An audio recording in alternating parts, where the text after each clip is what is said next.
नमस्कार दर्शकों, SNU channel में हम आपका स्वागत करते हैं। शादी एक ऐसा बंधन है जिसमें वर वधु को 7 फेरों और मंत्रों के माध्यम से परिणय सूत्र में बांधा जाता है। लेकिन एक ऐसा विवाह है जिसमें ना 7 फेरे लिए जा रहे हैं, ना ही कोई रस्म अदायगी की जा रही तो है। सवाल ये आता है कि ऐसे शादी जिसमें किसी प्रकार का कोई रस्मों रिवाज का पालन नहीं हो रहा है, उसमें क्या वर वधु एक हो सकते हैं? दर्शकों, अभी हमारी टीम एक ऐसे ही विवाह का कवरेज करने के लिए जा रही है जो पूरी दुनिया में चर्चा का विषय बना हुआ है। दर्शकों, हम बात कर रहे हैं जगत गुरु तत्वदर्शी संत रामपाल जी महाराज जी के सतलोक आश्रम बैतूल की, जहां पे संत रामपाल जी महाराज जी के सानिध्य में एक ऐसे ही अनोखी शादी का आयोजन किया गया है। तो चलिए जानते हैं इस विवाह के विशेषताओं के बारे में। दर्शकों, SNU चैनल में मैं सुरेंद्र चौहान आप सभी का दोबारा स्वागत करता हूं। दर्शकों, पिछले 2 दिन से SNU की टीम सतलोक आश्रम उर्दन बैतूल में मौजूद है। आप सभी को पता है कि ये सतलोक आश्रम बैतूल संत रामपाल जी महाराज जी के सानिध्य में ये जो है संचालित होती है।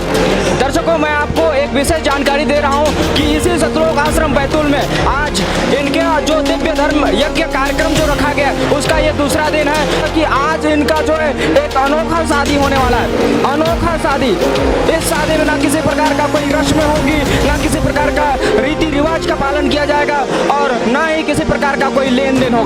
ये शादी अपने हाथ में अद्भुत है। और इस तरफ आप देखें तो वो जिनका शादी होने वाला है उनके परिवारजन इस साइड में बैठे हुए हैं और शादी का इंतजार कर रहे हैं। और कुछ ही देर में जो परिणय सूत्र में बंधने वाले हैं, जो परिणय सूत्र में कुछ देर में बंधने वाले हैं, वो वर वधु भी बहुत ही साधारण वस्त्र में यहाँ पे बैठे हुए हैं। आपको बता दें ये शादी दहेज रहित होने वाली है और संत रामपाल जी महाराज जी के सानिध्य में बैतूल आश्रम में होने वाली है। मैं अपनी छोटी बहन की रिवेणी में आई हूँ और मुझे इधर आके बहुत अच्छा लग रहा है, मन को बड़ा सुकून मिल रहा है। इधर दहेज मुक्त शादी हो रही है। सबसे बड़ी बात तो ये है, हमारे यहाँ लड़कियाँ होती है तो हमें टेंशन हो जाती है कि हमें लड़कियों के लिए क्या व्यवस्था करना है। जब लड़की पैदा होती तभी से हम जोड़ना शुरू कर देते हैं कि हम इनकी शादी करेंगे तो हम इन्हें अधिक से अधिक दें। लेकिन हमें इस मार्ग में आगे यही ज्ञान हो रहा है कि हमें दहेज मुक्त शादी हो रही है। सबसे बड़ी बात तो ये है, और लड़कियों को बेटियों का दर्जा दिया जा रहा है। क्या सोचते हैं इस शादी के बारे में आप? मेरे को यहाँ बहुत अच्छा लगा। पहली बार मैं यहाँ आया हूँ। भारत में सबसे प्रथम मेरे को 1 नंबर का यहाँ का रीति रिवाज बहुत अच्छा लगा मेरे को। मैं पहली बार यहाँ आया हूँ। सर, कहना क्या है, आज की जनरेशन के हिसाब से बहुत अच्छा हो रहा है। जो महंगाई चल रही है आजकल, देख रहे हैं धन दहेज के कारण लड़कियों को जनरेशन, आज की जनरेशन जो चाहती है उनकी शादी बड़े धूमधाम से हो। नहीं सर, जनरेशन चाहती, लेकिन महंगाई के हिसाब से बोल रहा हूँ मैं। बड़े लोग हो, जो बिजनेसमैन है या सर्विस वाला, वो तो झेल जाता है, लेकिन जो आम आदमी रहता है जिसकी आय नहीं है तो वो नहीं झेल पाता। आप जुड़े हुए हैं संत रामपाल जी से? जी नहीं, मैं नहीं जुड़ा। मैं पहली बार आया हूँ और ये सब देखकर मुझे बहुत अच्छा लगा कि बिना दहेज, बिना रीतो रस्मों के जो हो रहा है। ये संत रामपाल जी महाराज जी के मिशनों में से एक बहुत बड़ा मिशन है कि दहेज मुक्त शादियां, जिसमें कि बाहर जो हम लोग शादियां करते हैं वो बहुत लेन देन करते हैं, जो कि समाज के लिए, और जिनकी लड़की से शादी होती है वो दहेज ले दे के करते हैं, तो कहीं ना कहीं उनके लिए परिवार में बहुत बड़ी समस्या होती है। लेकिन संत रामपाल जी महाराज जी का एक मिशन है कि दहेज मुक्त शादियां होंगी, जिसमें कि लड़के परिवार और लड़के परिवार की दोनों की दहेज मुक्त शादियां में ना ही 1 रुपए का दहेज लिया जाएगा ना दिया जाएगा। रमेड़ी में 33 करोड़ देवी देवताओं की स्तुति होती है संत गरीबदास जी महाराज जी की वाणी से। जी, मैं छत्तीसगढ़ दंतेवाड़ा जिला। आप कहाँ से आए? जिला दंतेवाड़ा, छत्तीसगढ़। क्या करते हैं आप? मैं स्टाफ नर्स। आप एक स्टाफ नर्स हैं, पढ़े लिखे हैं। वर्तमान में देखा जाए तो सारे लोग यही सोचते हैं कि हमारी शादी बड़े धूमधाम से हो ना, रस्म रिवाजें हों, उसमें बाजे गाजे के साथ में दूल्हा जो है घोड़ी चढ़ करके बारात लेकर के, ऐसा कुछ देखने को नहीं मिला है यहाँ पे। इनके परिवार की तरफ से किसी प्रकार का कुछ दिक्कतें होती है तब कैसे करेगा? जी, ये दहेज मुक्त नशा मुक्त विवाह है। इसमें कोई भी झगड़ा, लड़ाई, दहेज को लेके कोई लड़ाई, ऐसा कुछ नहीं होता। पूरा विश्वास के साथ ये रमेणी किया जाता है, जिसमें सभी दोनों के परिवार वाले बहुत खुश रहते हैं। लाखों रुपए खर्च करने के बाद भी, दहेज लेने के बाद भी उन बेटियों को प्रताड़ित करते हैं, किसी रूप से जला देना, मार देना। तो दहेज रूपी राक्षस को खत्म करने के लिए 17 मिनट में साधारण रूप से रमेणी की जाती है। हमने सुना है संत रामपाल जी महाराज जी के अनुयायी किसी प्रकार का नशा नहीं करते, ना ही बुराइयां नहीं करते हैं। इसकी क्या गारंटी कि आगे चलकर आप लोग कोई किसी भी प्रकार की बुराई नहीं करोगे, इस बहन को सुख से रखोगे? जी, बिल्कुल सही प्रश्न किया आपने। संत रामपाल जी महाराज जी का जो ज्ञान है वो बहुत ही, मतलब एक तरह से कहा जाए तो बहुत ही पावरफुल है, बहुत ही शक्ति है उसके अंदर। क्योंकि संत रामपाल जी महाराज जी का जो ज्ञान है वो वेदों से प्लस अपने पवित्र सदग्रंथों से प्रमाणित है। और वो जो भक्ति बताते हैं वो शास्त्र प्रमाणित भक्ति बताते हैं और शास्त्रों से प्रमाणित मंत्र देते हैं। उन मंत्रों में इतनी पावर है कि जब हम उस मंत्र का जाप करते हैं तो किसी प्रकार से हमारे अंदर कोई भी बुराई घर नहीं कर सकती है। दर्शकों, और एक जोड़ी है जिससे हम बात करना चाहेंगे। इनकी भी बहुत ही साधारण तरीके से शादी हुई है। कहाँ से हैं आप? सर मैं चिरमिरी एमसीबी जिला से हूँ। आप कहाँ से हैं? एमसीबी जिला छत्तीसगढ़। एक बात बताइए, ये जो चकाचौंध दुनिया है और आज जो है लाखों खर्च करके शादियाँ होती है, आप ऐसे शादी क्यों कर रहे हैं? सर मैंने सतगुरु रामपाल जी महाराज जी का ज्ञान के अनुसार ही शादी किया है सर। आज के डेट में सर इस दुनिया में बहुत ही दहेज प्रथा चल रही है सर, जिससे लाखों लोग की आत्महत्या करना पड़ जाता है ना। दहेज की वजह से उनके ससुराल वाले मायके वाले ताना मारते रहते हैं सर, है ना। एक संत गुरु रामपाल जी महाराज जी आज के युग में जो बिना दहेज मुक्त के विवाह कराते हैं सर, जिससे लाखों परिवारों का घर बसता है सर, उजड़ने से बच जाता है सर।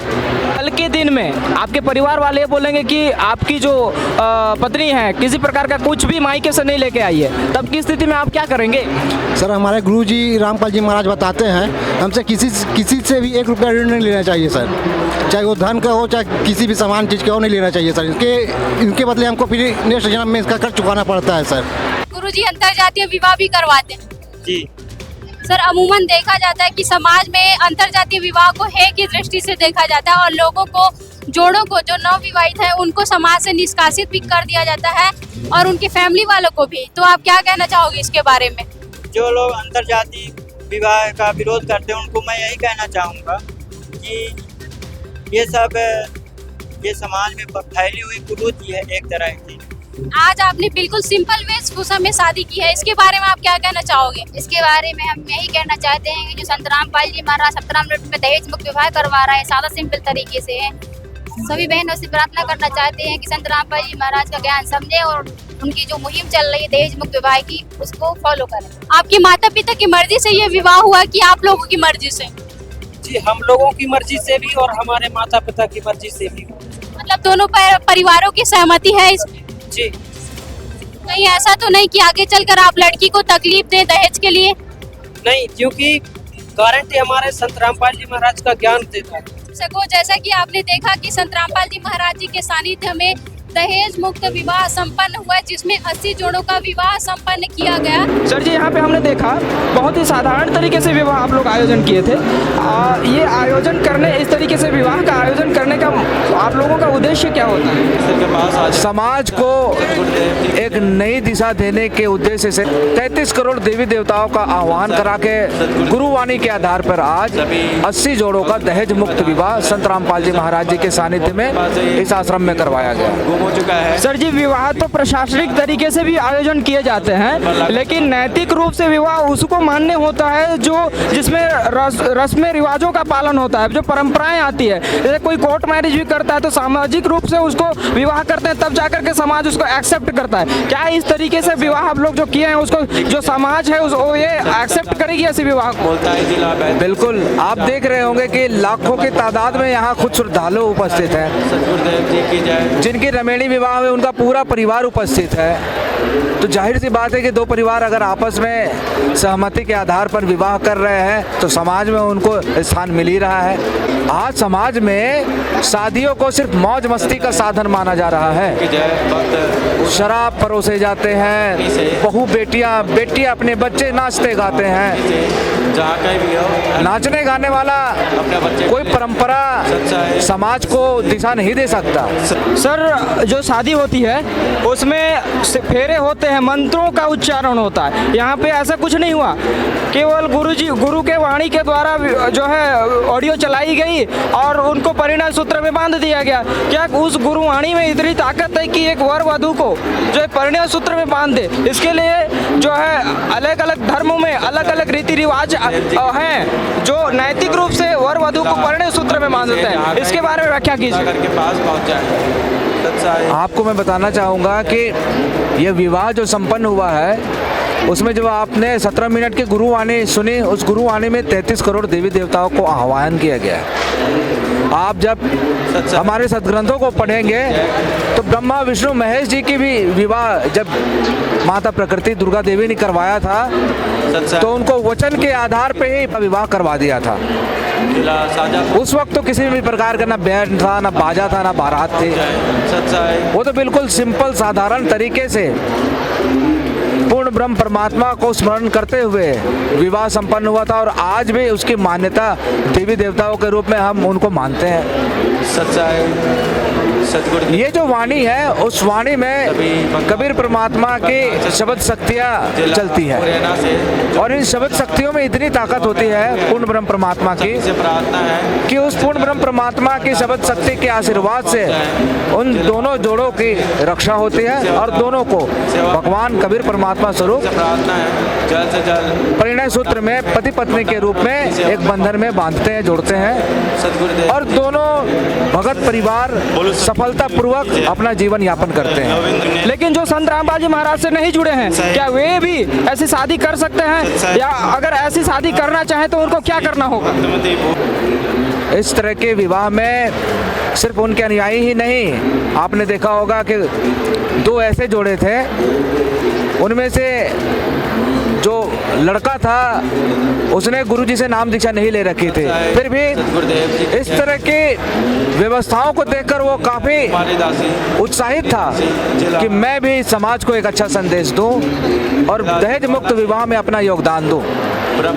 तो ये सारी चीजें तो संत रामपाल जी महाराज समाज में पहले से ही संदेश दे रहे हैं। आप लोग फिजूल खर्ची की बात करते हैं, हम यहाँ पे आए देखे, यहाँ पे बहुत बड़ा कार्यक्रम आप लोग आयोजन किए हैं विवाह से संबंधित, वहाँ पे दिन रात खाने पीने की व्यवस्था किया गया है ना? तो एक तरफ तो आप फिजूल खर्ची की बात करते हैं और दूसरी तरफ आप इतने बड़े खाने पीने की व्यवस्था किए हुए हैं, ये बात हमें जची नहीं। देखिए, ये समागम है, अन्न जल होता है वो भगवान का स्वरूप होता है।